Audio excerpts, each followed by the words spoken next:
Why your coach don't like you? I like that. Loud. What's the number one thing I hear why people can't go out and get scholarships? What's the number one thing I hear why people can't be successful on the basketball team? What's the number one thing I hear about when people say I don't get playing time? I don't have to answer that question. You can answer it. Because I'm pretty sure you hear the same thing. Coach don't like me. It always follows, no matter what it happens. There's no accountability. None of that stuff is my fault. Can't you see? It's the coach's fault. Man, he hating on me, dog. I'm gonna give you 3 reasons why your coach don't like you.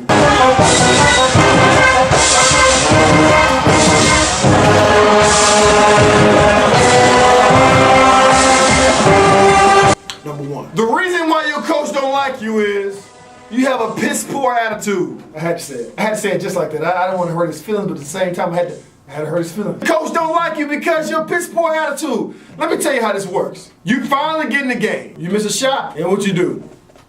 Head go down. You upset. You get pulled out. You upset. Now you sit on the bench. Now that you're on the bench, you done made it your point to make sure everybody around you is upset. Now they have an attitude. You done brought the morale down on our team because you upset, because you got a bad attitude. Now, the game's over. You didn't get enough playing time, so what you do? You go back on the bus, talking noise, because you upset. In the locker room, talking noise, because you upset. At home on the phone, talking noise, because you upset. On social media, talking noise, because you upset. Who wants to be around somebody like that? Who wants to sign up and say, ooh, pick me, I want that person. The one that's always complaining, the one that's a cancer to the team, the one that's always negative. Ooh, I want that one. Said no one ever.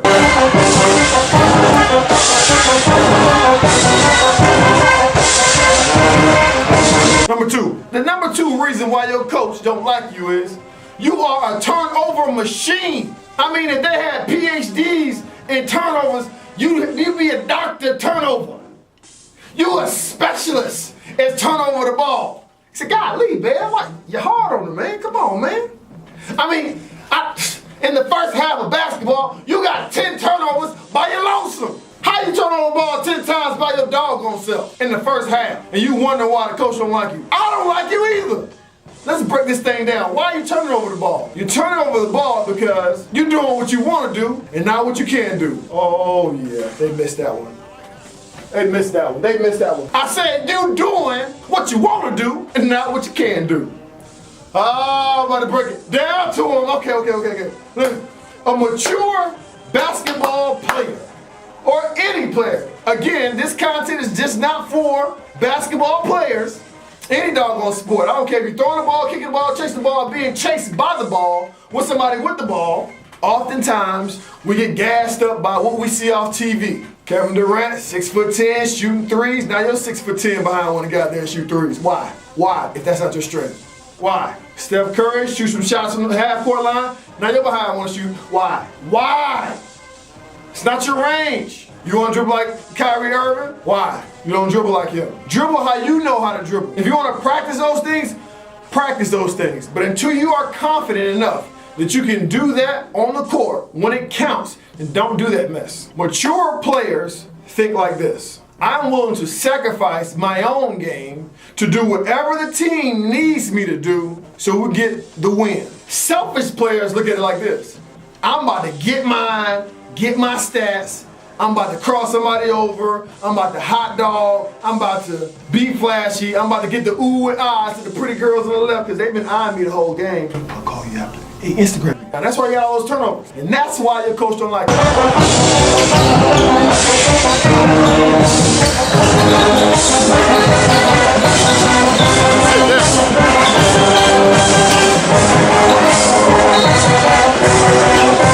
Number 3.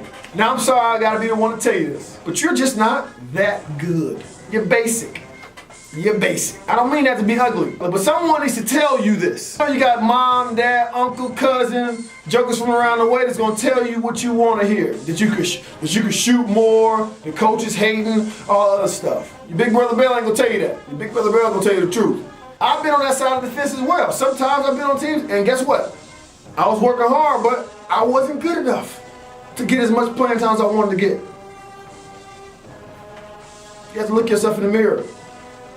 Are you good enough? In order to get playing time, when you training during the summertime and when you practice, you want to be head and shoulders above the competition. So there's no doubt that I'm better than this person. Everybody in this gym knows it. The coaches know it. Everybody, the other team knows it. Let me show you what I mean. Let's make this more real. You want more playing time.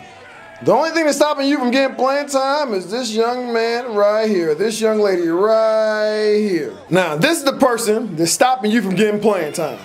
In order to be on the court, you need to be better than this person. Now, in this example, we're gonna say height. How tall you are is how much better you are than that person. You're barely taller than that person. You ain't enough to get no playing time. You just, listen, that's not close enough difference to say you should be getting some playing time. That's still subjective. That depends on who's looking at you, right?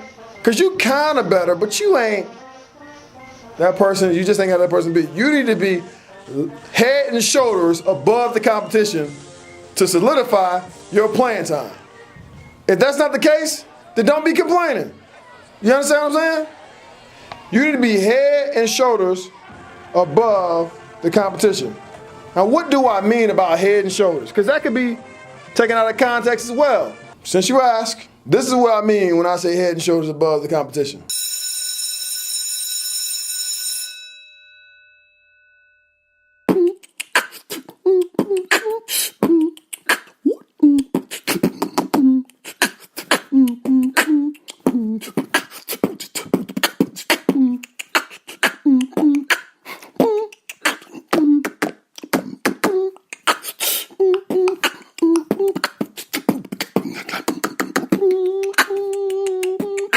Loud